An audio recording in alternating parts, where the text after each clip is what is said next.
It's Dirk with DMP Home Inspection, Home Watch Services.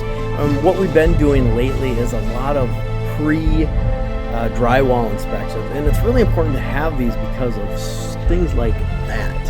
If you look, broken 2x4 is not a good idea. Nice bent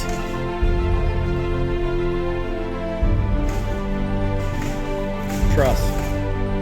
You want to see something really cool? Come over here. You can actually see all the trusses are actually leaning. See some micro growth on your 2x4? That's a pre-drywall inspection for you.